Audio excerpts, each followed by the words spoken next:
Yeah, manje ake ngibuze nje mengabe mhlawumbe uzokwenzela umuntu yini oyidinga kulowo muntu leyo ukuthi nje fanele ufike nayo mina ukuze ngizokwazi ukuthi ngikusize. Correct la angenzeli muntu. Okay, sanibona bafowethu. Imina ubaba oyibholi. Athi abangaziyo bathi upyramid. Ya, namhlanje ngibuyileke bafowethu ngiphethe itopic eyinkinga esixaka umhlaba wonke.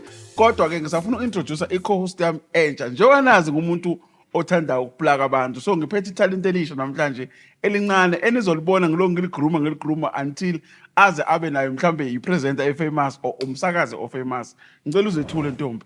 Sanibonani, igama lami nguNqobile ngwakantanzi. Ekhaya kuleka amaphumulo kwangona abantu bazikhala amanzi mawuthanda. Okay, ngila ngisakaza lapha kwi-Vibe FM 12:3 njalo nje ngoLesihlanu.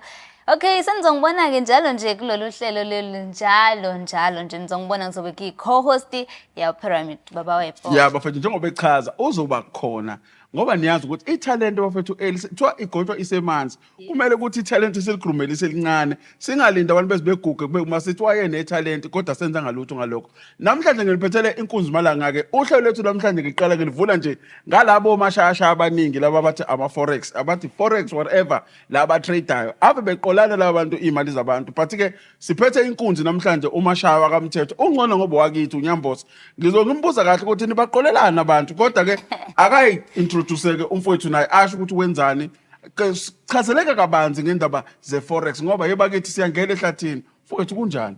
Ngiyaphila njani? Ngijabule kakhulu. Ngiyaphila nami. uMashaya kaMthetho lo khulumayo oqhamuka kwaDukuza eStenga oyi-forex trader. Umfana lona obekuthanda kakhulu ukufunda nasesikoleni bengiyimisele ngaze ngabhala naye incwadi.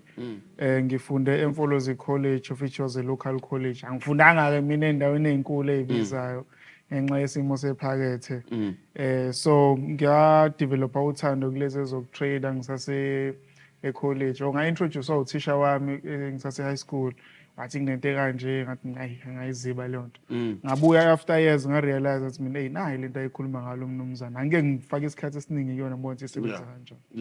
Yeah. Okay. Siyabonga Mashaya. Njobe echaza komfowethu eshethi into ayi-introducewa uthisha wakhe naye wayengayazi. So Nqobile ngifuna akasichazele ukuthi kahle ke lokutrader akhuluma ngakho kuyini yona leyo nto ukutrade. Mfowethu yini lento enibiza ngeforex because kunomuntu ofana nami njengo Pyramid ubaba oyibhoki mina ngizazela ama-Krugerrands. So awungichazela ukuthi yini iforex? I-forex trading simply means the word forex ama-currencies. Njengoba silapha eSouth Africa sisebenzisa olunye uhlobo lama-currency. Kwamanye amazwe eMozambique basebenzisa enye i-currency, eZimbabwe, i-America, i-dollar, i-Britain, i-pound. So i-forex simply means ukuthi uma ngabe le ncwadi le kuthiwa ise-America ngifuna mina ukuyithenga, kumele ngishintshe irandi lami ngilidayise ngithenge i-dollar ngizokwazi ukuthi ngithenge le ncwadi. So le system isebenze ngendlela yokuthi isize ya digital. Awusadingi manje ukuthi uphathe ucash uhambe uye endaweni ethize ubuye namadola. Usiyakwazi ukwenza systematically. So kune system vele esiyenziwe ecalculator yonke into eventually ukuthi okay kuhamba kanje. So into esiyenzayo thina kwi-forex market uyahlala ubuke kwi-chart ukuthi mangabe mhlawumbe irandi nedola kwehlile uyazi kuzonyuka ngasikhathi sini. The time kwehla uyakwazi ukudayisa wenza imali. Mase kunyuka futhi uyakwazi ukuthenga uphinde wenza imali nakuleyo process. Okay. No ngiyakuzwa mfethu ngiyakuzwa but for umuntu ofana nami ongazi lutho udinga imali ukuthi uyenze lento noma uyakwazi uyenza imali ingekho? Imali yadingeka. You need money to make money. Okay. So ukuze uqale musa utrader wangempela uyayidinga imali. But musaqala usafuna ukufunda asikho isidingo sokujaha ukufaka imali. Okay. Iphutha elenzwa i-majority ukuthi they rush to put money entweni ungayi-understand. Into ungayi-understand ungayifaki imali. For example kuma-platforms la ukutrader khona into ebizwa nge-demo. Uyakwazi ukusebenzisa i-demo upractice ngedemo yakho ubuke ukuthi lolu lwazi enginalo luyasebenza yini. Awukwazi ukuthi uthi ulahlekelwa imali kwi-demo bese wena uthi uzofaka imali yakhe ngempela uthemba ukuthi kuzoba khona imali oyenzayo. Sebenzisa ulwazi all right nanephutha elikhulu elenziwe engilibonile kulomkhakha we-forex osungcolile kulezi insuku ukuthi abantu abanaso isikhathi.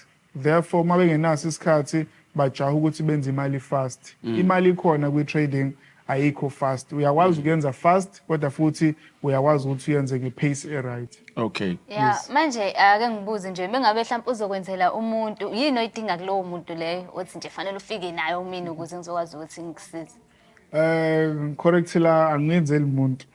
But if kuwukuthi wena ufisa ukuqala ukutrade, number 1 kumele ube nefoni. Awudingi ukuxaxana ama-laptop nama-computer ukuthi uzokwazi ukuqala. Mina nje ngaqala ngefoni, senginamafoni awu-2 awu-3 manje, but ngaqala ngefoni encane. So udinga ifoni, and uma ngabe uvula i-trading account, into edingakalayo ama-documents akho, ukusebenzisa i-ID yakho, ukusebenzisa i-bank statement yakho as a verified proof of residence. Ilezo zinto oyidingayo. Uma ngabe wena uzovula i-account ufaka imali kwi-account yakho, imali izo-reverseka. The time wenza i-withdrawal, imali iya-reversiza kuwena. Lento yokuthi if you put money and then mase kumele withdraw, you have to put more money. That's a scam. Uyabo. I-system indlela engayo i-right. If wena udeposite imali into your bank account, on your trading account, right? So the time usu withdraw, money has to be reversed back to the source of funds. Awukwazi ukuthi if you deposit bese mina ngikhipha imali yakho. That is impossible. Unless if there's a scamming activity in between. All right. Mashaya, ubani ovumeleke ukutrade? As far as we know, nangemthetho South Africa, anyone can be a forex trader. Anyone can trade, but to a certain level. Labantu abatrader njengami nabanye nje abantu abanormal abatrader babizwa ngama-retail traders. Njengoba wazi ukuthi iy'tolo zihlukanise, khona ama-suppliers, khona ama-manufacturers, bese kuba khona ama-retailers okuyithina abantu abancane. Uma ngabe mina ngiyitradela nje ngiyitradela 1,000 lami ngibizwa nge-retail trader. Ngiyakwazi ukungena kwimakethe ngenze lokho okuncane, ngingene ngenze lokho. Bese kuthi ama-banks, ama-high institutions, bona-ke babizwa ngama-hedge funds. Kunezinto ey'bizwa ngama-hedge funds, where ama-companies akwazi ukuhlanganisa iy'mali zabo kube nomuntu obatradelayo. So nabo kunama-levels akhona nama-banks namanye ama-companies. So it's not something ongathi illegal. It's something that is legal, it is allowed. So nina Mashaya, you are telling me ukuthi you are a group of people aba nika abantu umqondo wokwenza imali nokulahlekelwa imali at the same time. Because I think the economy advantage and disadvantage yento osukuyenza ziyalahleka imali zabantu kutrader. Ngicela ungichazele ukuthi kuyenzeka yini uthola ukuthi uthi uyakwenza uvela uluze yonke imali onayo. Yeah, it happens. It happens just like any business. If I decide to purchase like 100 apples every day, and you say this is what I'm going to be selling, eventually not all those apples are going to be sold out. Right, number 1. Number 2, khona ama-apples azobola lapho. Number 3, mhlawumbe indawo abeka kuyona ayizukumele ukhokhele leso storage leso. So in any business, what I'm trying to paraphrase ukuthi, yes, there is a potential ukuthi lose imali. Because in trading, there's this thing of greed. You can take your 1,000 to 10,000 instantly. But also in the very same case, you can take your 1,000 to 0 instantly. So in trading, basically you can trade to gamble, you can trade normally. You have a volume or a rate of which you can use, which, okay, on this 100 trends or this 1,000, I'm willing to risk 1% of everything. Each and every time I take a trade, I'm risking 10%, I'm risking 20 or 50. So into ehambisana nemood yakho ukuthi wena, what do you want? Not ukuthi eventually you put your money there and it's gone. So kuwo wonke, I think lento yeni isebenza ngalezi zinto ekuthiwa ama-website. Yes. So kuwo wonke lama website akhona. Are you trying to tell me ukuthi wonke asebenza noma akhona ama-scams? No, akhona ama-scams. Scammers are in different levels. Khona ama-scammers are trained or are skilled, highly skilled. So they create fake websites and mislead people, acting as if information about provider is relevant and it's working, only to find what it's not. So such as ama-brokers, nezinto ey'bizwa ngama-brokers. I-broker, it's a middleman between mina ne-markets. So angikwazi mina directly ukuthi ngiye kwi-market and trade for myself. I think it's only banks akwazi ukwenza lokho. So mina as a retail trader, I have to access the markets through i-broker. Njengoba ngigqwele skipper list. This is i-broker engiyisebenzisayo i-XM Global. Iyona broker engiyisebenzise for years ngoba ngiyazi ukuthi if I want to You're not trader ngayo. Iyona ngitrader ngayo. Okay. So if I want to access the markets, ngingena kwi-account yami, ngiyatrader, ngenze leyo mali, okay. I-transaction yokudeposit, imali isuke ise-bank. So musu ufuna ukutrade yasuka ebhenki iye kwi-trading account bese uyatrader the time kwi-trading account. Musu withdraw, it reverses from your trading account to the personal account, to your bank account. So i-transaction ihamba kanjalo. Marshall, uqale nini wena ukwenza lo msebenzi lo? I-trading, basically, the idea was put into me since matric. I was like, okay, I think ngayibuka because ngangenza e-commerce esikoleni. Yeah. So there was that terminology, which, okay, I understand this, but I didn't think there's more to it. Later on, I finished school, then I went to high school. Not high school, I went to college. So when I got to college, one of my friends was like, hey, there is something like, it was at the college, I was a president of the SRC. Yeah. So they were like, okay, there's something like this, I think you should pursue. But the guy, when he came to me, he wanted to do it at the whole school. And I was like, hey, I don't think they're going to allow such things which if they implemented. I was like, okay, I'm going to look into it for myself and see if it works for me. Then if it does, then I'm going to carry on to teach other people. So time was going, I'm meeting, I'm up and down, and then I ended up losing time. So I knew about it when I was doing matric, and then I built more focus in Yona, since college. I think that was 2017, 18. And then from there, Angidala kule ndima le.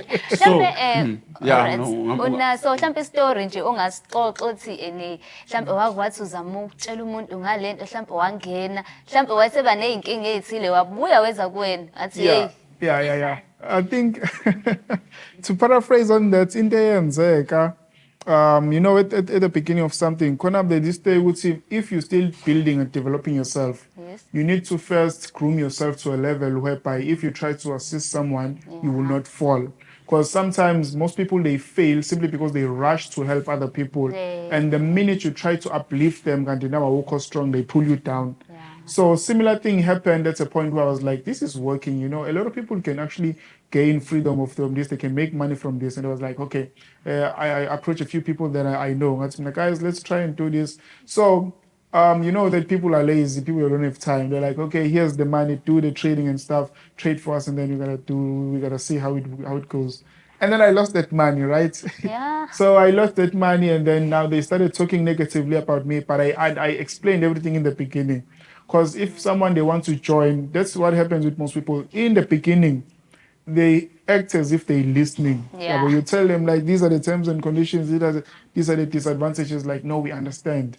And then they trusted me with the funds. So when I lost the money, now they started talking about me. I scanned me, took my money, did all of this. bake bakuxebula nje abantu belahlekelwe imali yabo. No. Okay. Enye into ke eniyenzayo nina as forex traders. Yes. Niyafika nenza ama presentations but i-backbone yenu or ama-route yenu uthole abawazi abantu mase beneyinkinga there's nowhere la bakhona ukubalekela khona bewubuza. You don't build offices noma hamba nendlwana.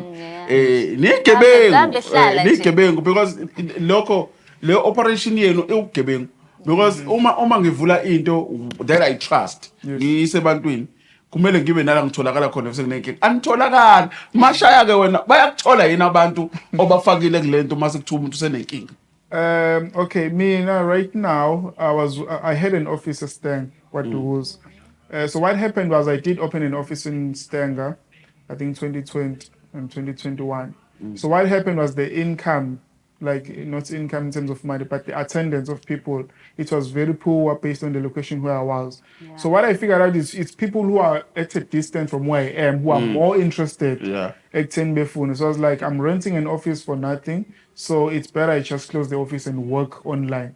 And I think it was COVID-19. So I was like, okay, let me just go digital and focus on the digital content. Now this is my videos, there's my online sessions to assist people.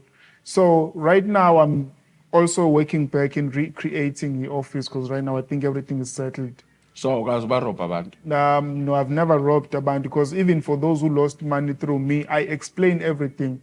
So me and anything prioritize it's honestly and truth. Because even on the road, I've met people of which I've lost their money trading their accounts, and they still respect me because I gave them the truth. It's not like I blow the money. It's called blowing in forex when you lose money. So it's not in a case whereby you blow someone's money and then you're like, Masha, what happened? And I'm like, no, but now, hey, load shedding. You know, during those days, it was easy because people will lose people's money and they say, it's load shedding, network was bad. So for me, I prioritize honestly. If I lose your money, I tell you, like, we lost the funds, we lost the account, because if you lose, I lose. It's not like when you lose your money, I make it. Ikhona yini into umuntu oseluzile in your hands Yes. omsiza ngayo ukuthi bounce back again because phela kusuke kuncedwana.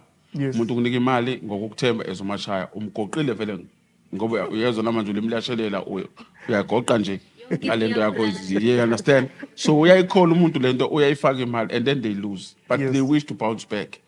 Wena kukhona nokwenza to help those people owazi ukuthi they believe in you ukuze be bounce back Yeah. uthi ngoba seyiluzile imali umuntu then seku right uyakomunye futhi uyoshaya umoya nje ezomashaya efaka imali yakhe eyiluze futhi and then uyabo do you help labo bantu abathembe kuwe?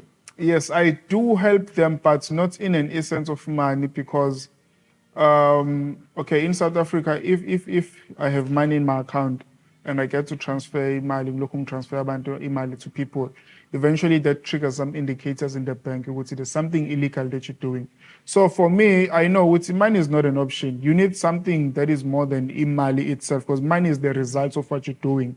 So for me, that's why I started with, let me just do these things for free. Let me share the information for free. How do I get this? So people now, if they lost money, are like, okay, don't give up, don't rush, because most of the people who also lost money were people who bebezama ukuthi benze izinto eziwu-2 same time. Uyasebenza ngala ngoba khona imali engenayo ngala. So as a result, thola ukuthi nami imarket ngiyayibuka ngaleso sikhathi bese kulahleka imali. So ngithi mina, don't look at that funds, it's okay, now I've lost these funds, then it's never going to work for me. You need more education because the results, which I lost that money, it was because of a blind spot or a misunderstanding I had in the marketplace. Okay. So in order for that to work, we need to continue to learn. So mafika umuntu ofana nami ethi Mashaya, I want to start trading. Ngicela ungifundise, how much do you charge me for ulwazi lolo lwakho? So for now, basically what I'm doing at the moment is I shy away from this pricing mentality. There are videos that I've done for free. Go watch those videos, practice what I say there, see if it works.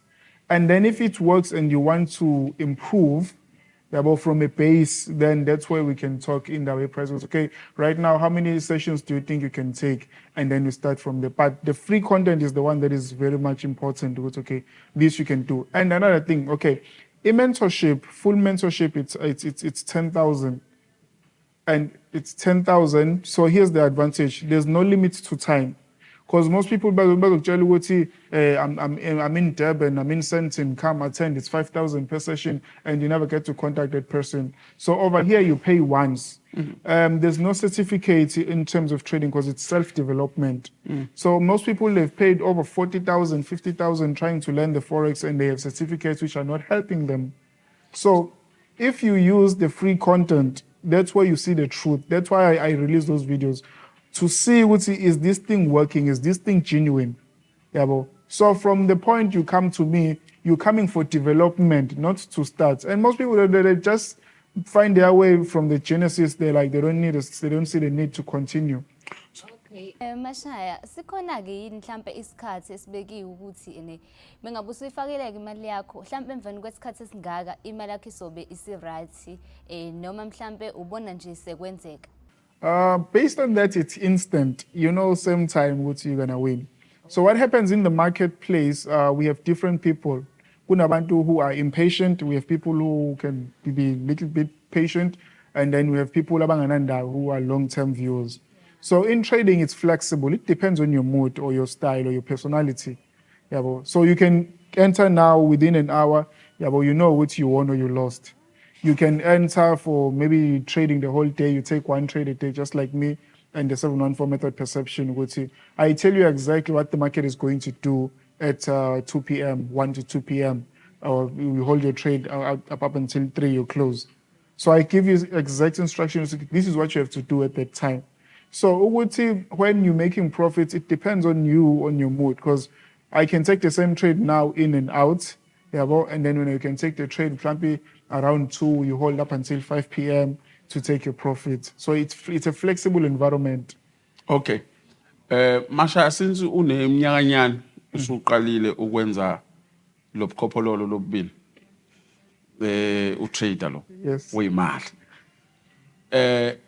ingakanani imali osoke wayiluza ingakanani futhi imali osoke wayenza, just estimate ungasho exact but I want you to see estimate nje ukuthi imali esekuyakulahlekela wena since wenza forex Yeah. iyafika imali engaka, imali sengayifuwina futhi iyafika imali engaka. Okay, based on how much I've lost over all these years, right? I think it's more than 500,000 in terms of how much depositing wins it. Because each and every time you're getting 5K, you deposit, you're getting 1K, you deposit. So over all these periods of time, because I was being consistent, I had this pay. Because sometimes you win. When you win, you get encouraged. It's okay, now I'm getting there, and then you lose it all once more. Yes. So, Yeah. So kuba kanjalo, but in terms of how much over the years after the turn up I've made in terms of forex, yeah, it's very good numbers. Like what numbers? No, I need to know. Pela la, we are transparent. Like, Okay, estimate, so 5 million, 2 million, 3 million. Have you made more than 4 million? I've made more than 2 million. 2 But million. okay, let me say this. Sometimes you can say, Wuti, I've made more than 1 million, but I don't have it in cash. I have million in terms of things I've bought. If you count them, you can see Wuti. Because now the first thing about making I'm saying in terms of cash because that it's cash that buys. No, Pela, we need to know, Guti. Like me, in my line of work, Yeah. I can tell you, Guti, roughly a month, I can make estimate Yeah. like 150K. That's money that I make, not the money that I have in terms I of the have. things that I have. Oh, You yes, understand? yes. So I'm asking you, Guti, how much have you ever made, Kambe, in these years? Have you made like 4 million? Muyibala so ihlanganisa ukuthi hayi mhlawumbe kule minyaka sengushayela 4 million. Now, over the years, I think 4 million. 4 million I've made because in a month, right now, in a month, I make like something to 100 to 2. Okay. So you're saying if you are lucky, this is good business. If you are lucky. Depends ukuthi idlozi lakho liyakhanya noma. Yeah. Singabaqambela abantu amanga. Angeke kufane mina nawe. Elami idlozi nelakho alifani. Singaba abamthetho but alifani. Ngenzeka mina ngithi ngilandela lo mashaya ngithi ngifaka u15,000 udliwe. So isitefane nitshela abantu lezo niyabatshela yena abantu ubungozi bayo iforex nobuhle bayo iforex noma niyayidayisa nithi la mina ntwana ngibona ubole ijacket amngani wakho ye Ferrari or whatever uthi mina ntwana ngibona nje awu nginkuzimalanga ngenza u5 million a day kanti uyazazi you are lying. Yabo, do you guys transparent ngalendlela ukuthi niyabatshela abantu ukuthi la it's a find a business. It's either you are lucky or you are unlucky. You can make money or you can lose money. Nyakwenza All lo. right. So for me, I as I said in the beginning, I stand to be honest in everything that I'm doing because I'm doing this to help other people, especially the youth and other people. Because people have this financial stress in all areas. So spiritually, yes, you may assume ukuthi trading in a spiritual impact on Yes. some people because omunye uthola ukuthi isithunywa sakhe noma isitalo sakhe asihambisani nalento. Yes. Omunye uthola ukuthi nezinto akusamele ayilungise. Yes. How do you know that? Because manje ubona kanjani ukuthi manje if wena into zakho spiritual azikho right, ngeke ukwazi ukufocusa kulento. You are at the right place, you're at the right time, but spiritually you will always be distracted. I usually say distraction is focused. Yeah, so if you're in that environment, vele ngeke izinto zakho zikhambele kahle. Zikhona, there are minor things of which you need to do. There are minor cleansing in terms of spirituality okumele uzenze because you need to be at peace. Imali ayizwani nomsindo. So I think that also comes to spirituality ukuthi you need to be at peace with yourself, you need to be at peace with other people as well. Alright bafowethu njengoba sichazile ukuthi siyabuya sisawuthi nathi phela ukuyokhotha imlomo niyazi phela ukuthi ukuhlala ukukhuluma kanje kuyalambisa futhi kuyomisa kanti nosasemncane nonqobile safanele phela gijima yochama bakithi ebuye siqhubeke nemibuzo nayo umashasha indoda enkulu le umphephethu weinduku zabantu emalini usakhona umfowethu ukhuluma indaba ezimnandi bafowethu ningangizwa nje ngikhuluma kanje ngiyamncokolisa umfowethu i-serious lento esikhulumayo ithinta imali ukuthi I've seen people losing money out of izinto ezikanje so kufanele asenzeke kube clear ukuthi yini eyenza abantu begcine beluza imali uthini wena Oh Nqobile? yebo, ya fanele sicaceleke sizwe nasho sebekhuluma ngifike ngisho endlini ukuthi hayi elenta njengoba nicabanga. Namhlanje bese nayo mashaya esichazela kabanzi yabo. Yeah. Ya kuyasiza nje Yeah. kakhulu. Mashaya, Bye. nayi incwadi. Yakubona lapho ufaka isuthu muhle impela ungathi yileli actor la phesheya sengikhohluka ukuthi ubani. Ngathi Mfowethu. Tyrese. Yes, mfowethu awungichazele. Incwadi le iquketheni la incwadini. Incwadi le the 714 method. Number 1 ngizoqala ukuthi ngithe i-method ngoba i-method indlela ethize yokwenza into. Yeah. Most abantu basebenzisa igama le-strategy this, strategy that. So incwadi ngithe mangibuka ngathi mina kulo lonke lolwazi esenginalo, kulo lonke lolwazi esengilifundile. If I have to put together a set of rules of which I will have to follow every day, something that I can apply even when I'm on the road, I'm having a busy day, stressful day, what things that really work for me, yabo?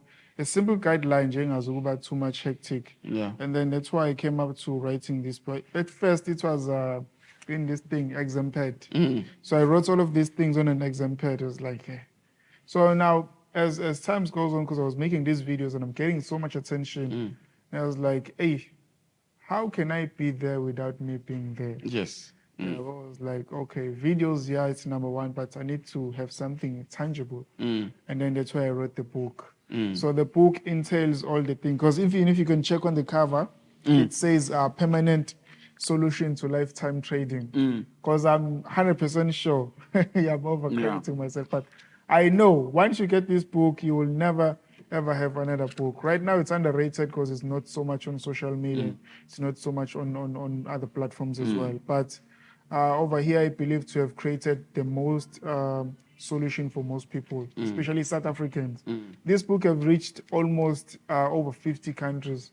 All countries in Africa, Asia, UK, even in Dubai, it's there. They know about it. And the worst part that makes me jealous is because more people in other countries are the ones which are most benefiting than our actual Africans. And I'm getting more critics from people within South Africa, whereas people from other countries are making money. So I wish for everyone to take the chance, go to any social platform, search for the 714 method, YouTube, it's there, TikTok, it's there.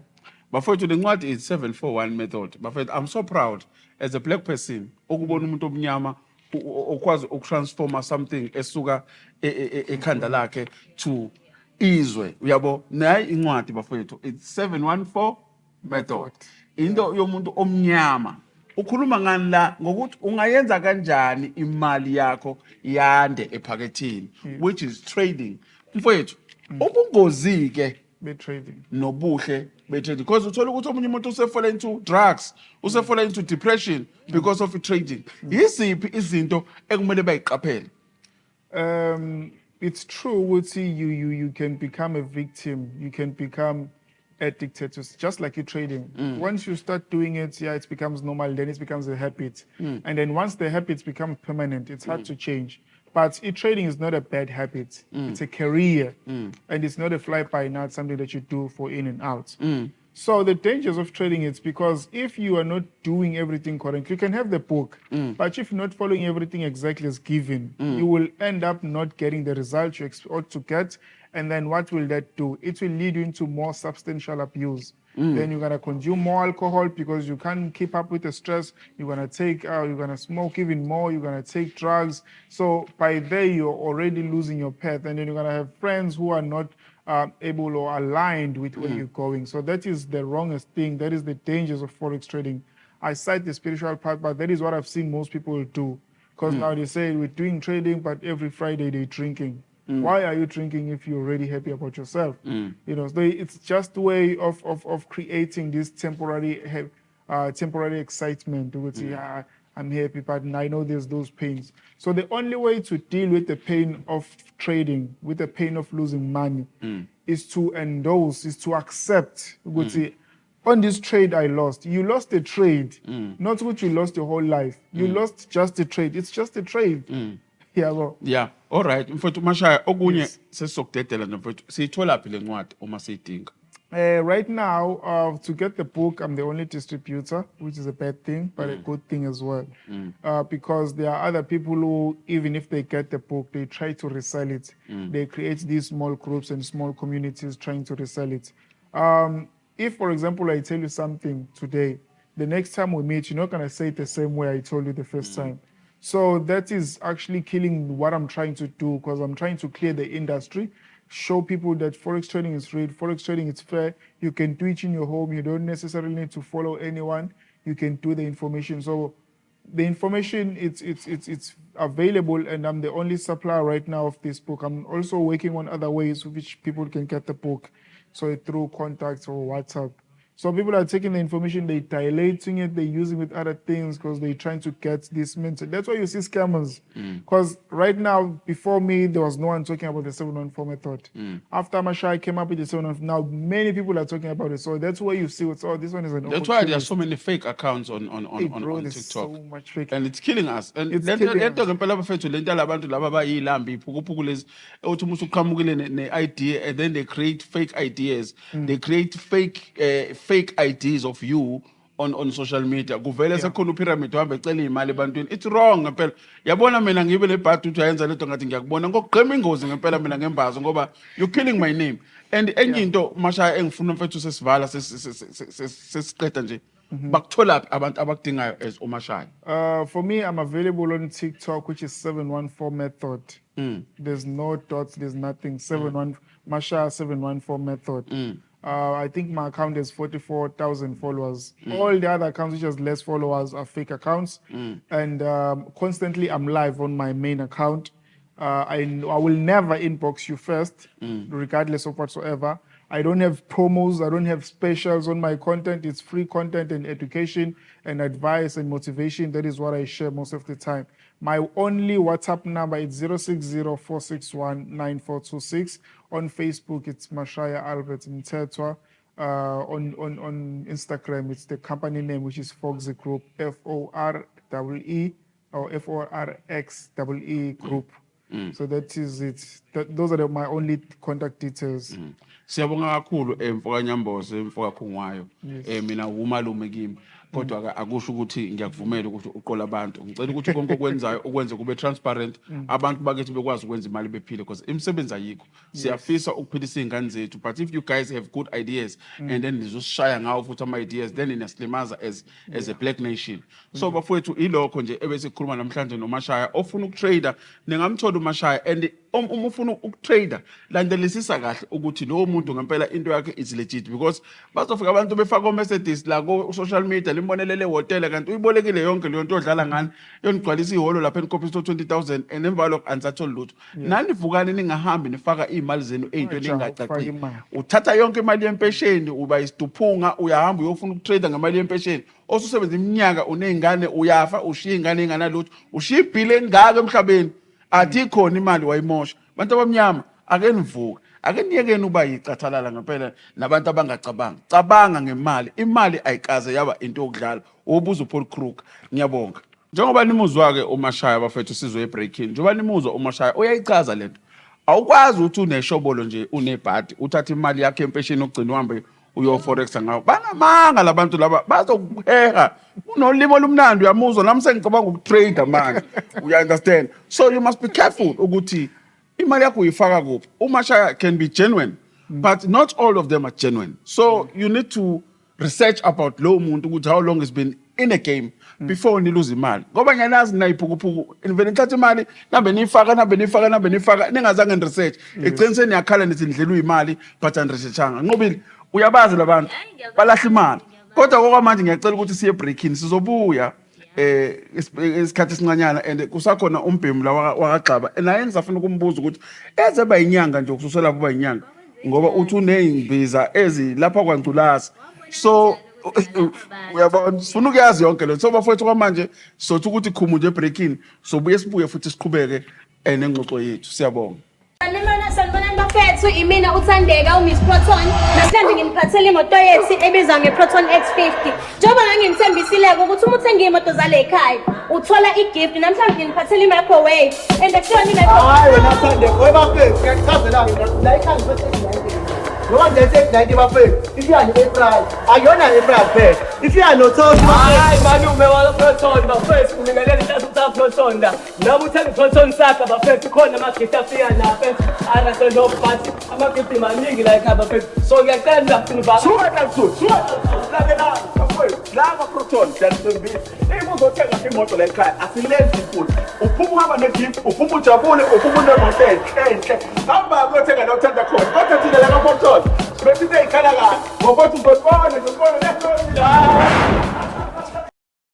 Alright bafethu lobe ngishilo ukuthi ngiyabuya okwamanje besakhuluma nalobhemu weForex la abantu abathatha imali zethu bathi bazoyiphinda phinda ingasabuyi kodwa akusekho lapho sengila manje bafethu la emhlabeni kunezinto esibhekene nazo kunenkinga eziningi but ke eyinkinga ezikhona nginokubonga ukuthi bakhona bafethu abasakwazi ukuphumela obala belibuze iqiniso futhi belikhuluma iqiniso ngobile la siphethe umfo kaGxaba indoda enganqeni ukuvela ingene ku social media ikhulume ngabantu abarobha imali zogogo kwaSasa in uke watrenda ngalokho so ngifuna simbuze imibuzo kanti ngiyenza futhi ukuthi uyindoda ehlanganisa amakhathakhatha so nama ukuthi mhlambe kusafuna umkhwenyana mhlambe khona into akuhlanganisela yona ukuthi uphalaza mfo kaGxaba kunjani kodwa mfowethu siyaphila njani hey siyaphila mfana ngithi siyabonga nokuthola ngigcine last time sikhuluma ngendaba zepolitiki yes ba-comment abantu basho ukuthi bafuna sibuye mo basho bafuna sibuye mo but ke we are not all about politics only sinezinto nathi emaceleni ezizenzayo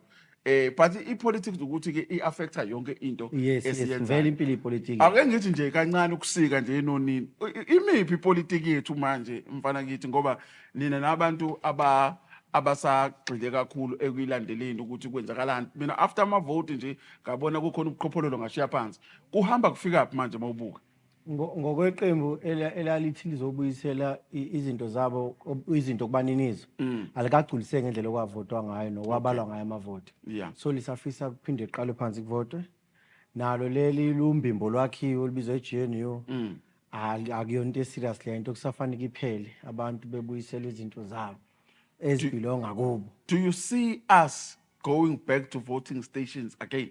Ngeke ngoba kungenzeka ngoba laba abazakha iGNU vele basebenzisana nabacindezeli ukuthi ilunge lomuntu omnyama noma ivoice yomuntu omnyama ihleli icindezelekile. So thina as black people fanele sivumele ukucindezelekile akeke kuze sikwazi singavumi iyiphi indlela efanele senze ngayo asibakhombiseni ukuthi yonke into abayenzayo simelene naye until beze kuze kuzokala ivoice yomuntu omnyama yomhlalo waseSouth Africa. Ngiye ngabona enye into kunalo mbhemu lo osuke eLimpopo is walking to enkandla asking where is my vote. Yes. But uSABC wasuyichaza usuqamba manga uthi angazi is fundraising for whatever money. Do you think SABC is really against the movement of EMK? SABC vele umelene nakho. Uwathatha isikhathi ngisho amaredo kanjalo nalapho ka-TV kuyathatha isikhathi ukuveza ngento ye-MK okusho ukuthi babekhomba khona ukusobala ukuthi basebenzela abantu abathile bayathunywa ukuthi vezani lokhu ningakuvezi lokhu ngenhloso yokuthi abantu yabona i-MK ifana ibonga kuba ne-social media eSouth Africa social media ayi-ownwa phela onxiwa i-ownwa somewhere so thina sine-access kuyo ngoba siyayi-download besemafonini ethu sikwazi ngibonile izolo futhi ukuthi abehlangene impela ama-comrade la eThekwini bekwenze njani bekusayizona izikhalo zamavoti nanongahambisi ngendlela izinto nanokuthi alikwazi ukuthi iqembu eliwine kakhulu libe bese liyacwaswa ekubusweni kwesifundazwe okusho ukuthi bona bahlanganisa amavoti ngenhlo nje ngathi ngelanga kokunento eyakasetshenziswa ngicathi OBE umfundi kwakuthiwa akekho ready progressive but condone ngiyayikhumbule yabona lo muntu uthi bese kupatanisa kuthatha ama-marks lapha iGNU ifike nalonto yokupatanisa ukuthi uno-18 uno-5 no-3 sho nesihlalo sodwa sihlanganiseni ihlalo ukubhitha lo winile ikusasa le-GNU uyalibona liya phambili noma abaze labantu bezwane baqala ukuzwana ngoba befuna ukuphikisa iMK akuze ukusi-affecta yini thina as a country sekuvele kuyasi-affecta akwazi umuntu ongaphasile kulutho wena sifundiswa umfundo ofeyilayo eklasini umile nje ibhodini phela usitshelani usifundisani uyayibona ukusho ukuthi lento nqobile ngiyanizwela nina enisebancane because nisabuka ikusasa ukuthi as black child as black people mhlambe kusasa kukhona enizogain out of everything yenzeke eSouth Africa but uma ngibuka nawe uyingane but I'm sure uyabona uma ucabanga wena ngiyabona. ikusasa lomuntu omnyama liqhakazile noma likanjani. Ngilibona liphela mina libona nje lifa liyashabalala nje. Mewukuthi ngempela abantu abamnyama basukume besheshe beyivimbe lento le ayikusazokuba nzima nje kakhulu. Kusazoba nzima. And abanikazi bale system leyokucindezelwa kwethu yamanje ngoba phela manje asisacindezelwe like physical sisicindezelwe ngokwe-system manje. Benza sure ukuthi basebenzisa omunye umuntu omnyama ukuthi asicindezele. Umuntu omnyama ugrade Yabona akekho umlungu nomlungu edwa ongamkhomba namhlanje ukuthi ucindezele umuntu omnyama. vele Umphi? akekho. Kodwa bona bathunywa abacindezeli bezwe lonke ukuvela kuthina ezif beze kithi. Awungitshele nje okushiwo kuma manifesto ade egcwele ama Grandmos mabhida la eduze kwethu ade kuphi ikuphi kodwa kusenzekile kuma manifesto nje njengoba kuphethwe somqulo ofundwa 1 hour 2 hours abanye akukho akenzeki lutho. yeah but ekasikho lapho bafethu last khona sikuwena babuxaba besithinta nje because siyakhula siyintsha siyabuka kuyasilimaza Yes. usilimale kakhulu sivotile kwangenzeka ngendlela ebesineyifiso zakho. Yes. Okay, we have to move on from it asazi ukuthi kuyokwenzakalani or iyozala nkomoya ngcono kona sihambe sigubhele imali zezitaba sishawe sibuye sinethemba. sinethemba cha bamfowethu asiye la entweni yobunyanga. Yebo. Wake wangixoxela ngelanga ukuthi uzalwa inkosi Malanga yenyanga. So ubunyanga obufunde kubaba noma yinto vele nawe ozalwe uyiphiwe. Asibingelele noNgqola. Yebo. Bethe inyuza manje. Yeah. By the way ke angifuna ukuyilungisa Ungqo ukhona uzoba i-co-host Yes. ugogo uThembi ukhona naye uyi-co-host. So Yes. ugogo uThembi ubusy while ugogo uThembi esabusy ngizobe ngibambe noNgqo but uma bekhona soba khona sonke and roast you guys with questions. Sisonke siyahambisana. No, uGxaba isithakazelo sakithi. Noma ngizothi inkwali yenkosi. Because lapha mkhona siyayisikela nawe nje ubunezibongo unezithakazelo ungasika nje enkosini wabuza uyithanda vele yakithi kugcineni Yeah. so ke uGxaba nje umkhwanazi mina ngunkonzo khulele eMtuba. Okay. Kodwa ngibased la eThekwini kwelabhanana. Yes. Ngizalwa inyanga. Ubaba nje uyinyanga ngicanga unyaka wakhe wesi 50 something lo enyanga. Yeah. Njobe na 82. Yes. So kufika isikhathi la akangibiza khona. Wathi ngoba mina ngumuntu okhule nje eSiyoni siyithandazela nalento iyakhula ke lento ugcina usumprofit. Wagcina esethi awendodazi ngiyafuna ukuthi lesitento esikhwama ningayigesi. Ningahambe niyifunisela ukuthi ubaba njengoba inyanga ubani uzosithatha ngiyakunika. Ngambuza futhi mina umkhwanazi ngathi uma kwenzeka omunye la ekhaya iphinde lento bese ngathi iyavuka nakuwe wathi isikhwama sinika umuntu oyedwa ekhaya asinike abantu abaningi. So ngamukela ke although kungayona into eyayisemqondweni wami ngoba ezinye izinto ziyakwehlela nje endleleni uthi ubaba nje bezele insizwa zingaka nentokazi ngawubaba uzele ngicanje ekhaya more than 30 impela uthi abanye sebashiya kodwa nje sibani impela. Manje ngicela ukubuza ukuthi ngoba wanikezwa ubaba wakho nje esakhona uyaphila inyanga nesangoma izinto ezihlukene. Kuhlukene. Okay, wena uyalapha ubone kanjani pho ukuthi wena ungakwazi ukuthi ulaphe noma yena uyakufundisa ethi thatha lokhu uxube nalokho. Okay, asenze njena ke ngikhule ngiyoyimba imithi sihamba naye. Imithi ngiyayazi futhi eyichaza lo muntu usebenza kanjani lo usebenza kanjani lo noma phela angekachaze konke angithi mawuyingane khona into ongeke abasikhulu abazali abafihla thina afana nabo manje abangabuzwa futhi ukuthi why. Yeah, lo ndaba why ifika manje nje why usho njalo.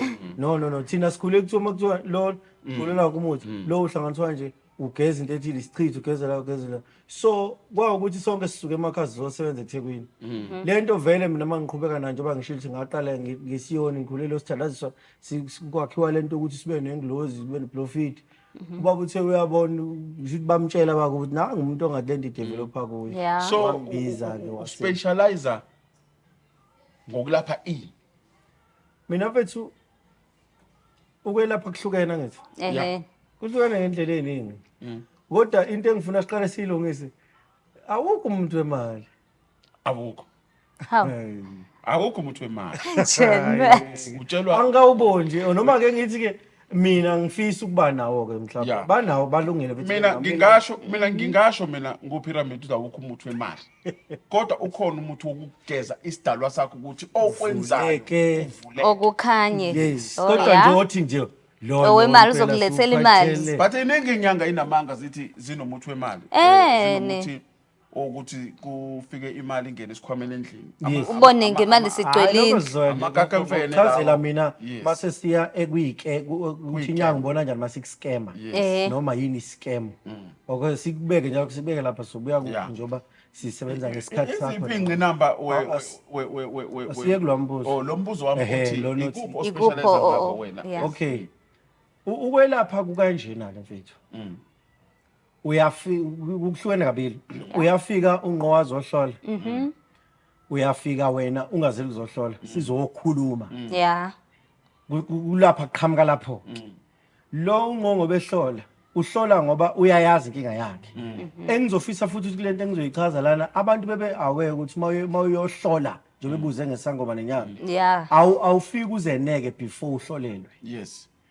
ukuhlola kufanele kuqhamuke kumuntu ozohlola kuye ngoba unophethe imali it's either ikhandle noma amanzi ukuthi uhlola ngamanzi yini Yena afana ibone yonke wena inkinga kofuna kutshele awumtolikeli Yeah. wena into oyishoyo isibongo igama nesibongo ubeka amakhandlela awakhulekele bufisa ukuzohlola yebo ngizohlola ayikuhlolwa ngeshumi la ekhaya noma ngaleyo mali uyibeke phansi abe siyakhuleka akutshele inkinga yakho awuphoqwa indaba othi vumani bo Ehhe. awuthi yebo noma cha angakavumi ngoba lokho not that uyamtrap ukuthi ubona kangakanani kodwa umuntu akahambe phela ezintweni ozaziyo yeah kodwa ongazange umtshele zona ukuze umuntu uzobona ukuthi uyakuhlolela bese siya la ekuthenini upyramid uzofuna sixoxe ngenkinga afuna kuyilungisa ngomuthi yeah yeah akahloli but nakona ukudidiyela umuthi ezuhlanganisa la kufanele phela isidalo esikwembethe sikhulume nawe naso ukuthi kodwa uma ungaphinde u-edusman mani lana lo muthi ungashesha phinde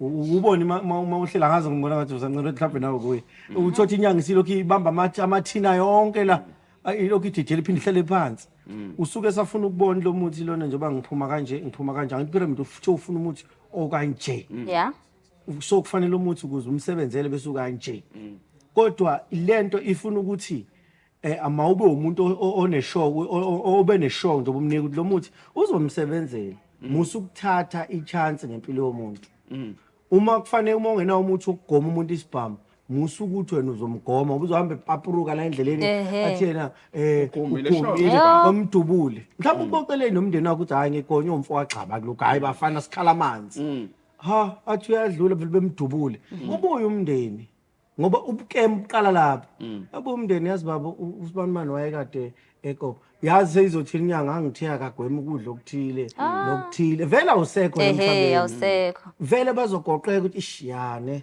mhlawumbe umfethu ubuya wosa lapha oseneyingulube baba la khona lento ukuthi mawulapha mawusenzisa umuthi ingulube ungayidli ufish kwasha kwayo Ufish ungawudli, uthi yeah. nizokwazi kanjani into esefile vele so ngikulento ethi izinyanga nazo kodwa zibe clean lekutheni hayi mfethu leyo kuqinisa nginayo for isibhamu nje ubufunwa izithanga mfethu angina ngenxa yendlala yakhe ngenxa yokuthi sefikile umuntu ebunyangeni sinalenkolo ukuthi umuntu masezosegcina ubizwe idlozi uqala lapho ukukema ke isikhathi sethu siyaphela iziphi izifo othi wena uyakwazi ukuzelapha okay asiqalene ekuthakathweni ngiyakwelapha kulento oyichitho ehe ngiyakususa namabhadi la ukuthi ungathandeki uma uyibhungu ubhungu ufuna ukhazimule nje uma ushela intombi kube ukuthi vele ayikuthandi no Khazimule Yeah, vele ivele wathi ayisanga nje ibona wena ibona iselesele Khazimule njengathi nje ubusibona ucobezele nje Yeah, njengonqo nje bemhlanga kanayo phela phinde kube extra bese siya futhi uyabahle bese siya kulokhu ke ongikulaphayo umhlumi lokho ababiza amaphalisi esilungu yabalapha mfuthu ngiyaqeda ilenduku lengaqini kahle ngiyayilapha ukuthi iqini idlale izale umuntu wesifazane discharge or i drop umuntu wesilisa ama-period pains ngiyawaqeda umuntu ayeke ukuthi maya kuma-period ngathi Yes, slow-mo. kuyagoqana Yeah. omunye uyaphalaza uma kuzomele aye kuma-period into ey'njalo ama-ulcer yebo nomuntu ophethwe ikhanda hayi ngiyawenza umuthi lokuthi usinize ube amanzi uma usprayele emakhaleni ulalibheke phezulu phuma wonke umdikhelo kuwe wonke letelane edala ikhanda. Yeah, mangithini-ke kumuntu ofana nami okwazi ukuthakatha nokwazi ukwelapha umuntu okusuke kanjani loyo? Ukuthakatha vele ku-right Mina ku-right ngiyathakatha, ngiyakwazi. ku-right vele ukuthakatha Uyakwazi ungangibuza nawe nje uyakwazi, ngiyakwazi ukuthakatha. hayi ngiyakwazi Okay bafethu, ngithi mina kuhle ukuba nabantu abafana njengabafowethu because odokotela kunebanga abalihamba kodwa nathi singabantu abalaphi bendabuko kunebanga esilihambayo. So ufuna ukuthini la kumuntu nangophuma ekhaya uye enyangeni iziphi izinto afanele ayiqaphele in terms of ukuskemeka? okay abantu besifazane ngiqale kubona Yeah. abantu besifazane abayeka ukuthi inyanga uma ayibona ithi ihlala yodwa ahambe yedwa and awukho umuthi othi uma lethe umuntu wesifazane unenkinga yesilwane uziphuphela nesilwane awukho umuthi ozogcotshwa kwi-private party yenyanga uyongena kwi-private party yomuntu wesifazane ukuze kuphume leso silwane lo useyakudlwengula lo ukukhanukele ischeme sokuqala leso kufanele iboshwe leyo nyanga ekhipha isilwane ukuthi ilana umuntu wesifazane ayikho enjalo and musu ukuthi uma uzoya enyangeni uyolokhu ihlala yodwa ungahambi nomuntu wesifazane ngoba izofuna ukugcaba ithi igcaba unqunu isono indoda kahle kahle iyona ngokubona bese konakala izinto eziningi ukuze ube safe akethe ekugcaba nodadweni uhleli la akho nyama ezawuvuka akho nkanuko izinto nje kufanele beyibheke zonke lezo kube yibheke ukuthi uma uye enyangeni okunye menze abone ukuthi angabi comfortable ekuthenini akurobe nje ngoba kukhona umuntu ozovela afuna ukugroba ngenxa yokuthi ayabona ukuthi hayi lona hayi mtshele nje baba ukhuleke uma ungenawo lo muthi lokho kwe-duration ke emthini angifuni nami ukukala ngoba ukhona umuthi osebenza namhlanje usebenza namhlanje Sasebenza. ukhona umuthi osebenza namhlanje ulinde 7 days lo muthi omunye wathi usebenzisa mhlawumbe contracteni yenze ubuthaka nje ukuthi uyathakatha awuthi uyabona impela umuntu uza kuthiwa uqhuzukile noma imoto yakhe ingene ngekhaya accident afoneke lo client wakho dumcuphela lento ngoba bufuna kuvela ukuthi ubani abakwenza into embi awuthi uyazi umfana basibanibani behlelwe ingozi bese uthi wena ngangithe bukisisa ngoba uthi awubaza abantu abagqeze endlini yakho bekisisa nje bona into around. Yeah, mina ungizwa ngithi ngiyathakatha ukuthi angithandi umuntu odlala ngomunye umuntu. Angithandi futhi umuntu odlalela kumuntu ngomuthi. Ngoba angisho ukuthi ngikwazi wonke umuthi kodwa ngiyawazi. Hayi ngiyakwazi. Ngihlale nabantu abaningi abahlukene abadila nje ukuthakatha nje umuntu ethi mina uza kumina amafuna sithakatha umuntu olaphayo umuntu nje owenza izinto ezinjani. That's why ngiye ngithi ngisho ngathi inyanga iyaziza ukuthi nomuntu ongakanani ayoke ngitry khona iyobona ukuthi ngihamba ngifikephi. Yes. Enye into ke bafethu efanele sigcizelele kakhulu ukuthi abantu abalungisa idalo zasemakubo ngoba xaba ngeke umsize umuntu isidalo sakhe singekho right. Hayi vele Ngisho ungawuphatha umuthi alright kodwa angeke isidalo sakhe uma isidalo sakhe singekho right alo muthi ofanele engasebenzi. yikho mina Yeah, pyramid yeah.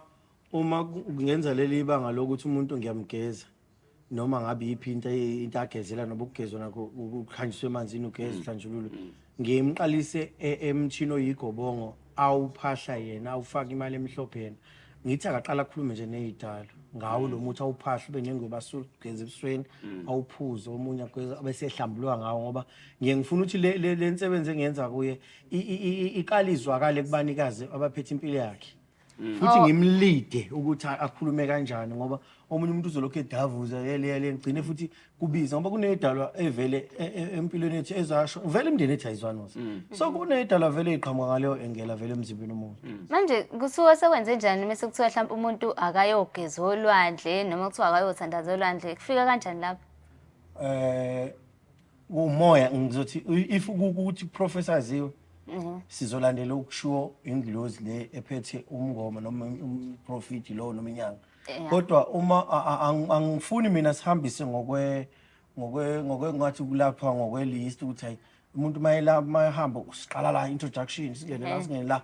No, if usigayidwa umoya mina ngikholwa ekutheni ugayidwa umoya. Anginawo ngisho ibhuku elinemcingo engaka mina engiqala kulo makuthiwa ngelokho nje ngikholwa lokugayidwa ile ngilozi le yangehlela ngekhathi ubaba eqala e-Trend of Income asithi mina hayi ngiyohlele ngilandela yona futhi nawasho athi make sure ukuthi awulaphi uma udiniwe because ingilozi lapho isuke ithe yenza sure ukuthi ulalele lo okugayidile ngoba naye unabantu abakugayidayo njoba usebenza ngomnyanga kukhona ingilozi yakho noma isidalwa sakhe esikubhekile okuyisona esi-direct out thatha 1 no 2 no 3 and futhi uyazi ukulapha bafethu ukulapha kuyinoma yini yabona sikhulelezayo ngifuna ukuqala ngifuna ukuya kuleyo nto yasela lapha eLwandle yazi isikhulelezayo ezawoni ubungena uphethwe ikhanda yes kwagcina seyilento seyistyle uthola ukuthi andiqaleni bi right obe beyikhuluma bebanjwe umoya ongcwele uthola ukuthi ngizothatha iglass yamanzi siyowakhulekela siwafaka uthi kametshisi uphuze vele inqamuke semthami liphele ikhanda yes so manje ngesikhathi abantu bebona ukuthi awukwasinda kufaka uthi ametshisi bonke abantu bofaka ngisho pyramid ehilele zipoki zakhe ehilele zipoki zakhe queen cha kufanele usho umoya uthi pyramid khona umuntu owuthinta izolo wrongi yikho ikhanda kuliphithana manje kufanele utholele izizwe izoxosha lento la ukuthi ngoba kusuke kusesontweni ngesikhulume ngezizwe esontweni yonke yakho nesuku imoya ongcwele ukuthi ke ogeza olwandle ogeza emfuleni umoya ongcwele osuke ugayidile manje ngicela ukubuza khona ngingayisho lento khona isangoma khona inyanga ubona kanjani ukuthi mina ngizoba inyanga noma mina ngizoba isangoma kuhlukana kanjani ukuthi leyo mngoma inokuphapha iziphapha baningi la ngabantu yabona masingaphuma nje la edrobheni yo inqwabi hayibo mahlaka abanye bawogobela kodwa bathwasele endlini uthi uyamlandela umuntu awasho kulapha isichithi esiphethe yena ya kodwa ngiyacazile isangoma kuhlona ukuthi isangoma sihamba siyothwasa siyathwasa esihlala emzini umuntu inyanga iyafundiswa noma yuphuphe sometimes iyaphiwa nje njengoba ngisho mina ngani kwisikhwama so ngigayidiwe vele futhi nami ngiyayazi inyanga ayikwazi yona ukubona ukuthi mhlawumbe ikutshela ukuthi mhlawumbe uzokwenzakalele into ethile oyakwazi ezinye ziyakwazi ezinye ayikwazi ubunyanga yazi kanjani ubunyanga buhamba nale yanto leyo ukuthi wonke umuntu uzalwe nayo le angel le noma le ngilozi eqala ikutshele evele ikhulume nawe nje uyazi ungazumeka manje vele ixoxele utho uthi uphuma phandle nayo lento uthi leyo angel wonke umuntu eSouth Africa unayo ukuthi abantu abayilandeli ingilozi yabo ikhona ingilozi ekudile yami uphuma endlini ekuyekise ngisho igibela itaxi antaxi izoginqika uyabona ngifuna ukufazela leyo so inyanga itshela ukuqhamuka kuleyo engele enjalo ukuthi ayihambe yohlalela umagoba ngemzini omuntu ifaka umhlalo unyanga nje buyisiphiyo nje obambena kwa handover lakhi ubaba usaphila futhi uya insista nangisho ngake nje umfona manje kuninami hayi lo ukukhuleka inyanga ayikwazi ukuthwasisa abantu ngomthwasisa kodwa ngendlela ngingathi mina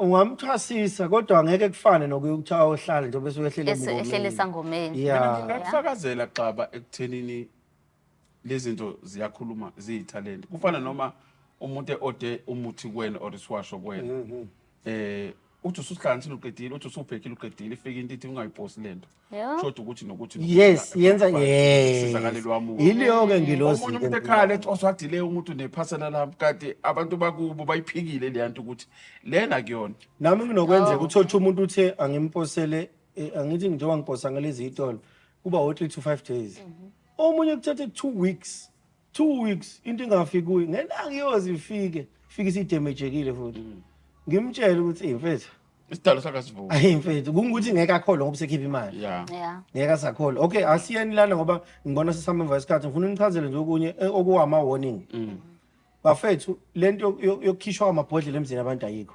ayikho usalapho nje ngicela ukubuza khona la abantu laba bakhipha izinto emzimbeni ethi umuntu nansi into wayidla mhlawumbe uyidliswa ulele Izinto ezikhona lezi suke ngempela kuyini. Wazi ngamunye wathi ungabocimeza mawuphalaza ngoba bavele becuthe neqatha kanje. Hayi. Mase kuvula avela phose esitsheni. Ngikulento ethi yabona lento yokukhipha amabhodlela emzini abantu istyle nje sokudla imali. Why yonke lemizi igcwele amabhodlela? Why yonke lemizi igcwele izimpondo lokho nje yonke lemizi yonke? Omunye azama ukulikhipha ngisho la kuma tiles la. Eqaphula ama-tiles. Andiza ngithi ulifihlile uligodlile lana uqathakala. Awulaphuma, ulisha izandla ubaba upyramid awusiyabonga baba ipoka ibekufika omunye baba. Yike nje ezincane lezo. Yabona omunye aqulekisa inkukhu lapha phambi kwethu inkukhu moya ifunza insunu omunye umuzi ukuthi uTubu. Ivele isweke intambo kanje bese shaya imfengwana kwengathi inkukhu ikinywe zipoki zakhe akho ipoki insu le u10 uTuba u30 rand laphana ukumix ukufunza inkukhu lana ivele isweke intambo. Yini lento glycerin nomanyazini kuyavutha makushuka kanje nothi ipoki ukufaka ephepheni ukunyangasa kanje bese uyakeke ine-minute kuvele kushunqa intuthu sekuyipoki njalo. Inyanga ngenzela nibone ukuthi inyanga zibulala kanjani umsebenzi wazo ukuphuma nezimali emanzini ukwenza njani kuningi nje bafethu kuningi. Mina ngisasho namanje ayikho inyanga manje engasho ngithi nge100% ukuthi sebenza ngeqiniso. Sihlulekile inyanga. Akunje ngiyabachatha mfowethu baphila.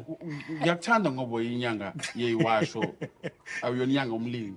Awutshela abantu ukuthi uzoceba. Yes. Ukhandela isigubhu ucebe awutshela umuntu ukuthi nanti uphondo. Ukunika lolu phondo kwanda amatekisi. Awutshela umuntu ukuthi hamba ekhaya uphuthenge isikhwama. Igame zonke lezo. I've seen it. Mina inyanga zihlulwa yibhokwe. Zithi iphathi ibhokwe. Kodwa ihlulwa yibhokwe lezo mgede ukuthi ithatha imali. Yibhokwe. So ngokwami ayikho mina inyanga engisayivuma ukuthi iyakwazi ukwenza izinto. By the way ukuthi ubunyanga kwangeyona into yokuprove a point. Prove a point. But manje say prove a point. Sekuprove a point. Yabona kwakona ukuthi bevuma ukuza kuwe mfethu yonke emgedeni i-wrong le nto. Wena unesikhwama sokuprove a point wena. Esikaba yikho isale emgedeni. Okay bafowethu isikhathi asisekho isikhathi sesishabalele bafowethu sisakhona njalo la kwa Proton. UProton usilekelela kakhulu ekuthenini uhlelo lethu lokuthi sihlebe indaba zabantu lube impumelelo.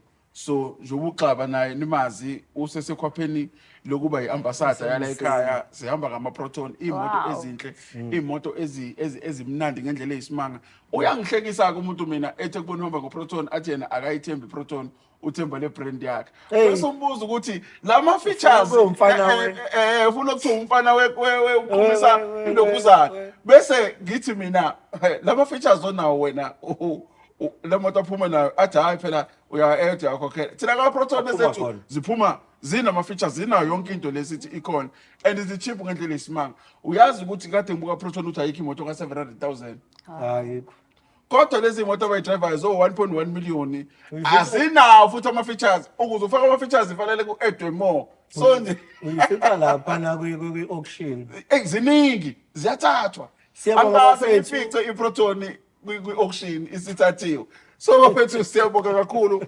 siyacela isivakashele la enumber 901 umngeni road nga opposite uMetshisi sizoninika imoto ezinhle ngendlela esimanga ezicheap ngendlela esimanga njoba nhle eziningi ngibona nje ngipapruka ngomkhumbi wami kaNoah iProton so into engahluphi into engakhathazi into enganankinga into engamendleleni ngisho kuthiwa imile endleleni wena ukushaya ucingo nje bekulande ayikazeke imendleleni ingama kanjani endleleni kodwa ihlangene kanje no Volvo okubona uVolvo uvuliwe so bafethu ke imoto zethu zisakhona zishiphe kakhulu futhi siyabonga kwaProton ukuthi lolu hlelo lethu lisakhona lusa exist lusaphila ngenxa yabo so wozani ke nizothenga uProton niyeke yonke lezi imoto enhambe niyithenga ezinhluphayo ethi misifile uyothenga insimbi yokukhanda ngemali engaka la awuthengi uza kuthina sikusethe uphuma usuprotonized 901 umngeni road yes sikhona siyabonga